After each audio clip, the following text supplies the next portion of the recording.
ठिकाणी आता जसं आमच्या आहिरे साहेबांनी सांगितलं की हा अर्ज भरताना निवडणूक लागल्यानंतर जो काही उत्साह होता इलेक्शन लढवत असतानाचा, तो उत्साह एका बातमीनं क्षणात सगळा मावळून गेला आणि घरातून बाहेर पडायची देखील इच्छा नसताना डॉक्टर बाबासाहेब आंबेडकरांनी जो संविधानिक अधिकार दिलेला आहे, केवळ त्याकरिता आपल्याला एकदा इलेक्शन प्रक्रियेमध्ये आल्यानंतर त्याच्यातून बाहेर पडण्याचा मार्ग नसतो.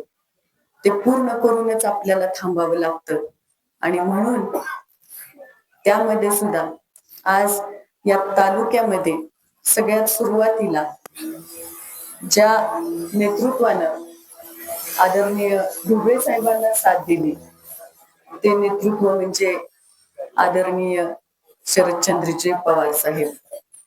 आणि त्यांनी ही संधी देत असताना, पक्षाची जबाबदारी देत असताना, त्यांची सुरुवात सुद्धा करत असताना अशाच सगळ्या खडतर प्रसंगातून ते आज आमदार मंत्री झाले. त्यांनी अनेक शिक्षण संस्था उभा केल्या आणि ते आज इथवर आले. पण त्यांना देखील बऱ्याच अडचणी आल्या होत्या, पण त्यांनी कधी पक्षाला सोडलं नाही, पवार साहेबांची साथ सोडली नाही. आज पडत्या काळात ते पवार साहेबांसोबत खंबीरपणे उभे आहेत आणि जेव्हा आज पक्षाला खरं साथ हवी त्यावेळेस आपण घरात बसून राहण्यापेक्षा पक्षाला ताकदीनं उभं करू, म्हणून आम्ही पुन्हा सगळे तुमच्या समोर उभे आहोत. आणि प्रचाराचा कुठलाही तामजाम न करता आज आम्ही प्रामाणिकपणे आमची लढाई लढायची आणि पक्षाला साथ द्यायचं ठरवलंय. पण ते तिथं जात असताना या परीक्षेत तुमच्या सगळ्यांची आम्हाला गरज आहे. आज प्रत्येक गोष्टीत संघर्ष आहे. जेव्हा आम्ही प्रचाराला सुरुवात केली, प्रत्येक खेड्यापाड्यात गेलो, तेव्हा आम्हाला खरी वस्तुस्थिती कळाली. आज अनेक नेते विरोधक भाषणातून इतकी मोठमोठी भाषणं होत आहेत तालुक्यामध्ये, पण ती भाषणं ऐकून त्याच्यात कुठंच तालुक्याची खरी परिस्थिती दिसत नाही. ह्या लक्ष्मी दहिवडीच्या 21 गावांचा चेहरा त्या भाषणामध्ये कुठंच दिसत नाही. आणि तो जर बघायचा असेल तर तुमच्या सगळ्यांमध्ये तुमच्या दारापर्यंत यावं लागेल आणि तिथं एक 5 मिनिटं बसून तुमची व्यथा ऐकून घ्यावी लागेल.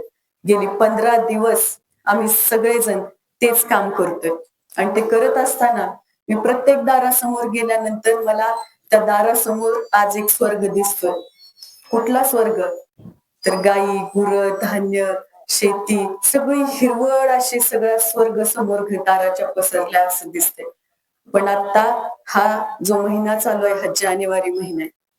ह्या जानेवारी महिन्यानंतर जवळपास एप्रिल मे नंतर एप्रिलमध्येच कडक उन्हाळा चालू होतोय.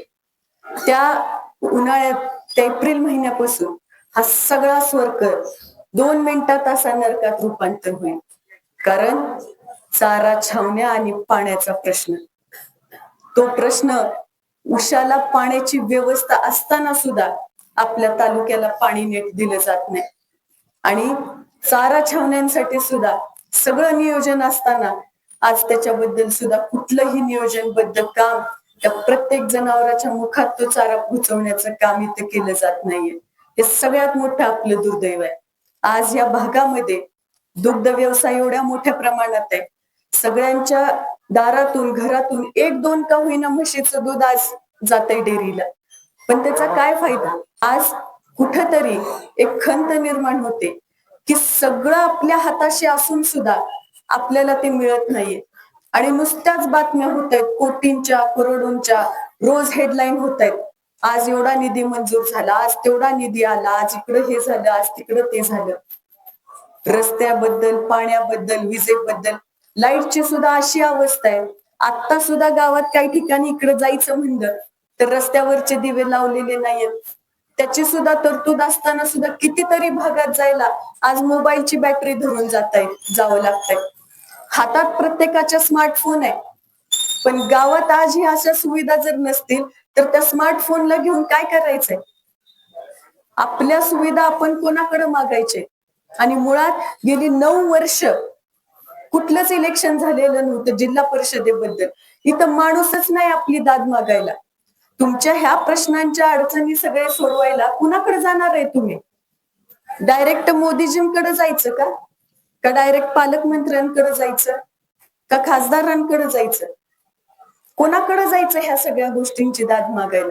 मग ही जी सिस्टीम केलेली आहे ही कशासाठी केली?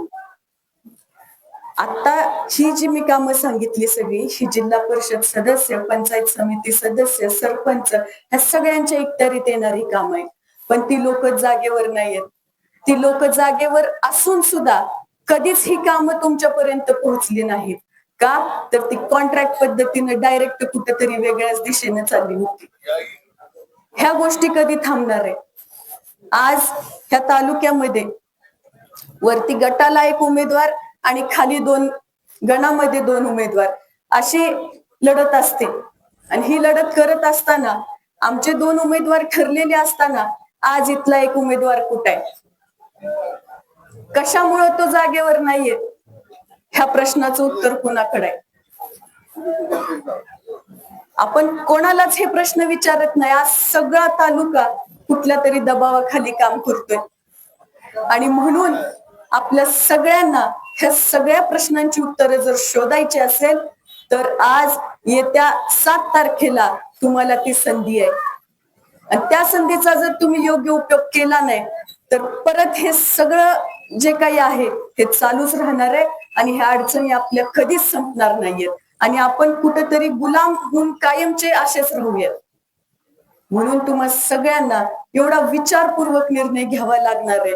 आज आम्ही लहान असताना जो तालुका होता, आमचे वडील मला बऱ्याचदा आता असे पण प्रश्न केले गेले की तुम्ही एवढ्या खालच्या निवडणुकीला कशाला उभे राहिलात?